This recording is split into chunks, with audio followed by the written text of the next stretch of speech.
சூனியத்தின் மூலம் தீங்கிழைக்க முடியுமா? கணவன் மனைவிக்கிடையே பிரிவினையை தோற்றுவது யூதர்களுடைய வேலையாக இருந்தது.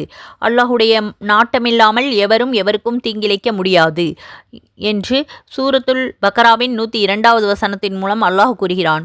ஒருவர் மற்றவர்களை துன்புறுத்த நினைக்கின்றார், அதற்கு பல்வேறு உத்திகளை அவர் கையாளுகிறார். அவற்றில் மிகவும் கீழ்த்தரமானதே சூனியம் ஆயினும் இந்த சூனியம் பழித்து பிறர் துன்புற வேண்டும் என்றால் அல்லாஹுடைய நாட்டம் தேவை. இல்லை என்றால் சூனியம் பலிக்காது, இடரொன்றும் அளிக்காது. சூனியம் செய்பவர்கள் எவருக்கும் மறுமையில் நட்பேறு கிட்டாது என்று அல்லாஹ் கூறுகிறான். இதனை தெரிந்து கொண்டே நரகத்துடைய விலை கொடுத்து வாங்கி கொண்டார்கள் யூதர்கள். அந்த நரகம் மிகவும் தீயது என்பதை உணர்ந்து இந்த மட்டமான தொழிலை அவர்கள் கைவிட வேண்டும் என்று அல்லாஹ் கூறுகிறான்.